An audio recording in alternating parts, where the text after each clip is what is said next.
Assalamualaikum warahmatullahi wabarakatuh. Salam sejahtera bagi kita semua. Shalom, Om Swastiastu, Namo Buddhaya, salam kebajikan.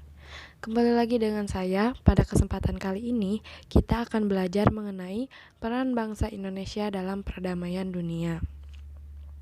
Nah, sebagai negara yang pernah mengalami penjajahan, tentu Indonesia ini memiliki komitmen dalam menjaga perdamaian dunia. Komitmen Indonesia ini tercantum dalam pembukaan Undang-Undang Dasar 1945 pada alinea keempat. Sekalipun upaya menjaga perdamaian dunia kita tetap pelihara, tapi tetap saja ada kelompok-kelompok yang berupaya merusak perdamaian tersebut. Nah, yang dimaksud dengan kelompok-kelompok yang berupaya merusak perdamaian dunia adalah genosida dan terorisme. Nah, pada kesempatan kali ini kita akan mempelajari apa sih genosida dan terorisme tersebut. Yang pertama ada genosida. Sebenarnya genosida itu apa sih? Menurut KBBI, genosida memiliki arti sebagai pembunuhan besar-besaran secara berencana terhadap suatu bangsa atau ras. Nah, kenapa sih genosida itu bisa tergolong suatu kejahatan yang dapat menghambat perdamaian dunia? Karena genosida itu tergolong tindakan pembantaian sistematis yang bertujuan untuk menghancurkan suatu masyarakat yang biasanya didefinisikan sebagai kelompok etnis, nasional, ras, atau agama secara keseluruhan atau sebagian. Nah, gerakan genosida ini dilakukan dengan berbagai cara, seperti membunuh anggota keluarga yang membuat anggota kelompok lain mengalami penderitaan mental ataupun fisik. Selain itu, genosida juga termasuk kegiatan memusnahkan secara fisik sebagian atau semua kelompok. Genosida juga termasuk dalam tindakan pencegahan kelahiran secara paksa dan memindahkan anak-anak secara paksa dari satu kelompok ke kelompok lainnya. Selanjutnya ada terorisme. Nah, kenapa sih terorisme juga bisa mengancam perdamaian dunia? Karena aksi dari terorisme ini tidak mengikuti tata cara perang yang berlaku dan selalu menyasar pada masyarakat sipil yang tidak bersalah. Aksi terorisme ini dilakukan para teroris untuk menimbulkan ketakutan, kengerian, dan kekejaman pada sekelompok masyarakat yang menjadi sasarannya dengan melibatkan unsur kekerasan yang menimbulkan efek bahaya bagi para korbannya. Para teroris biasanya melakukan aksi terorisme ini bertujuan untuk mendapatkan perhatian dari masyarakat luas melalui liputan media massa agar dapat menyuarakan perjuangan mereka. Oleh karena itu, aksi terorisme selalu dikutuk dan dikecam dunia. Nah, setelah tadi teman-teman mengenal aksi-aksi yang dapat menghambat jalannya perdamaian dunia, sekarang teman-teman akan mempelajari salah satu organisasi yang salah satu tujuan utamanya untuk menjamin perdamaian dunia, yaitu Liga Bangsa-Bangsa. Nah, apa sih Liga Bangsa-Bangsa ini? Liga Bangsa-Bangsa itu adalah sebuah organisasi yang didirikan tahun 1920 yang tujuannya itu untuk menjamin perdamaian dunia. Selain itu, fungsi-fungsi utama dari Liga Bangsa-Bangsa adalah seperti melucuti senjata, mencegah perang, menyelesaikan pertentangan antara negara-negara gitu melalui negosiasi dan diplomasi. Serta Liga Bangsa-Bangsa ini itu bertujuan juga untuk memperbaiki kesejahteraan hidup global. Nah, dalam menjalankan fungsinya, Liga Bangsa-Bangsa ini itu tidak mempunyai angkatan bersenjata. Liga Bangsa-Bangsa hanya bergantung kepada kekuatan internasional untuk menjaga agar resolusi-resolusinya dipatuhi. Pada awalnya, Liga Bangsa-Bangsa ini itu mampu gitu berhasil dalam menjalankan tugas-tugasnya. Namun pada akhirnya Liga Bangsa-Bangsa ini gagal mencegah berbagai serangan yang dilakukan kekuatan poros pada tahun 30-an. Serta munculnya Perang Dunia yang kedua kembali mempertegas keadaan bahwa Liga Bangsa-Bangsa ini telah gagal dalam tugasnya mencegah terjadinya perang. Setelah Perang Dunia terjadi, pada 18 April tahun 45, Liga Bangsa-Bangsa resmi dibubarkan.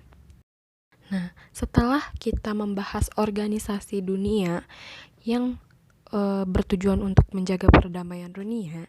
Setelah itu kita akan membahas, bagaimana nih peran serta Indonesia gitu untuk menjalankan tujuannya yang tercantum dalam pembukaan Undang-Undang Dasar 1945 alinea keempat untuk menjaga perdamaian dunia dengan aktif andil gitu dalam lembaga-lembaga internasional.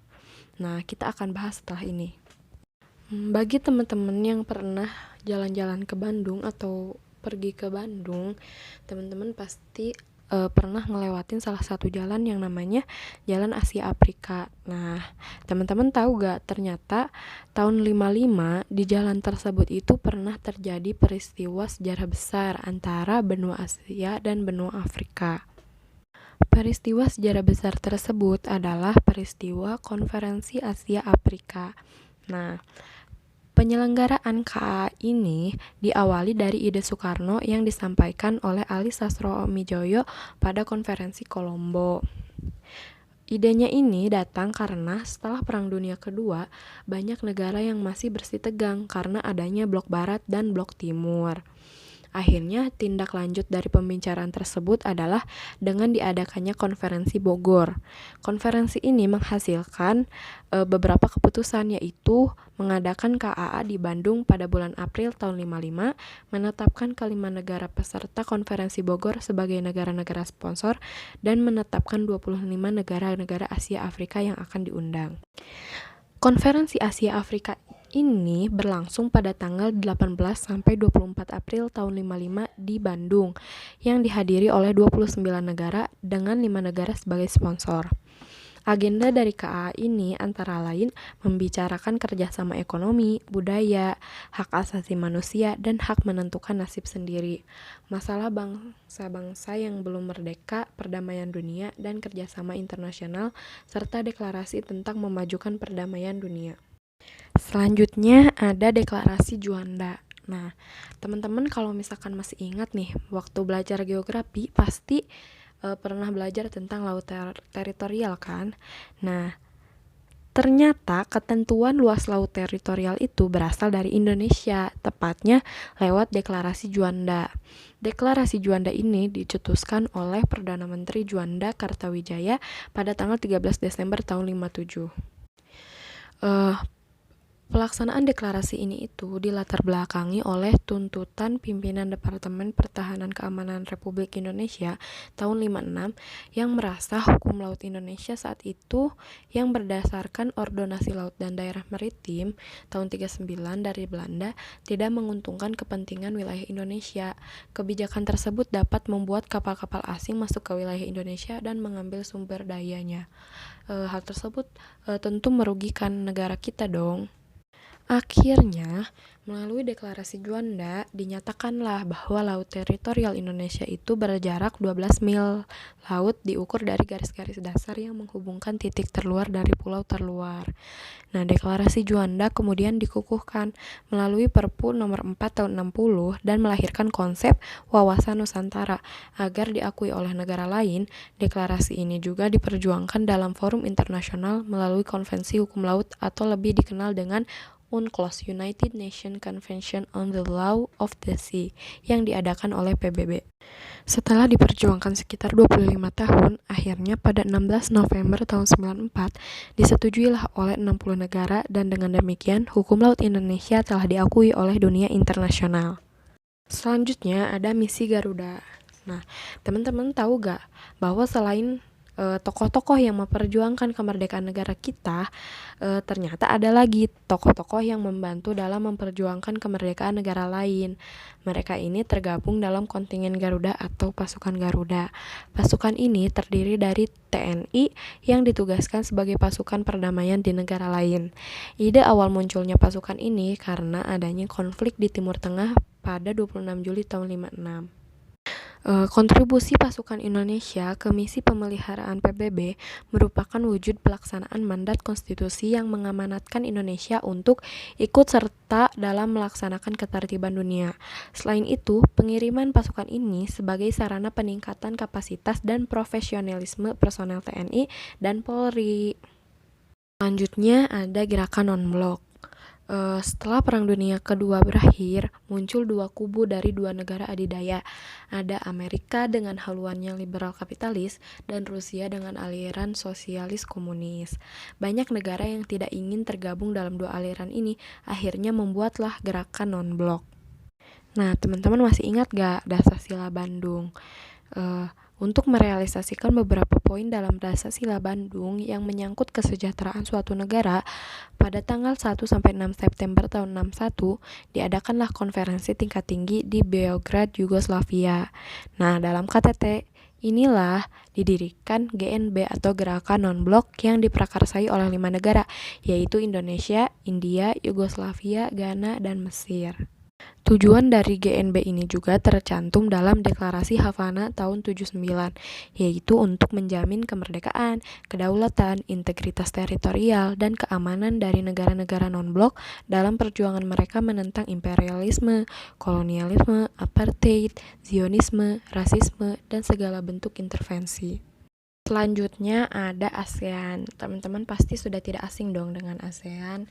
Nah, ASEAN ini merupakan organisasi internasional yang bersifat kawasan atau regional, di mana kawasannya itu adalah Asia Tenggara. ASEAN ini berdiri karena pada saat itu terjadi pertemuan antara 5 menteri luar negeri dari negara-negara di wilayah Asia Tenggara di Bangkok tanggal 5-8 Agustus tahun 67.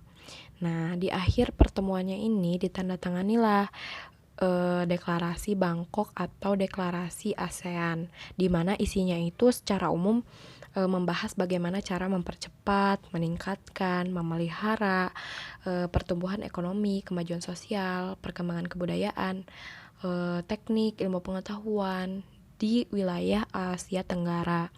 Adapun beberapa contoh kerjasama antar negara ASEAN, antara lain ada patroli bersama di perbatasan negara, terus ada pemberantasan terorisme, ada perjanjian keamanan maritim, dan ada operasi pemeliharaan perdamaian. Selanjutnya ada OKI atau Organisasi Konferensi Islam. Organisasi ini berdiri tahun 69 di Maroko. Setelah para pemimpin sejumlah negara Islam mengadakan konferensi tingkat tinggi. Organisasi ini lahir karena adanya reaksi dari negara-negara Islam atas tindakan Israel yang membakar Masjid Al-Aqsa pada tahun 69. Selain itu, pembentukan OKI juga bertujuan untuk meningkatkan solidaritas Islam di antara negara anggota. Selain itu juga untuk mengkoordinasikan kerjasama antar negara anggota, mendukung perdamaian dan keamanan internasional, serta melindungi tempat-tempat suci Islam, dan membantu perjuangan pembentukan negara Palestina yang merdeka dan berdaulat. Dan yang terakhir adalah Jakarta Informal Meeting. JIM itu adalah upaya menyelesaikan konflik Kamboja-Vietnam dengan Indonesia sebagai perantaranya. JIM ini telah dilaksanakan sebanyak 3 kali dari tahun 88 sampai 90. JIM yang pertama, pemerintahan Koalisi Demokratik Kamboja mengusulkan 3 tahap rencana penyelesaian Perang Indochina III. Selanjutnya pada JIM yang kedua, Australia mengusulkan rancangan Kamboja Peace Plan. Nah, dan yang terakhir, JIM terakhir ini membahas tentang pengaturan pembagian kekuasaan antara pihak pemerintah Koalisi Demokratik Kamboja dengan Republik Rakyat Kamboja dengan membentuk pemerintah persatuan yang dikenal dengan nama Supreme National Council. Nah, Indonesia itu berhasil menyelenggarakan Jakarta Informal Meeting sehingga dapat apresiasi dari Dewan Keamanan PBB. Seluruh anggota Dewan Keamanan PBB menyetujui upaya pembentukan pemerintahan transisi di Kamboja dengan membentuk United Nations Transitional Authority in Cambodia tanggal 24 Februari tahun 92 berdasarkan resolusi Dewan Keamanan PBB nomor 745. Nah, setelah mempelajari peran-peran Indonesia dalam melaksanakan perdamaian dunia, tentunya hal tersebut dapat menjadi bukti bahwa peran serta Indonesia itu dapat diperhitungkan oleh negara lain. Ternyata banyak juga ya peran bangsa Indonesia dalam perdamaian dunia itu. Nah, teman-teman sebagai generasi muda Indonesia sebaiknya ikut berperan aktif dalam memelihara perdamaian di dunia. Banyak loh sebenarnya yang bisa teman-teman lakukan. Nah, semoga setelah mempelajari materi ini, teman-teman dapat mengambil makna yang dapat diaplikasikan dalam kehidupan masa kini. Terima kasih semuanya, sampai jumpa di video selanjutnya.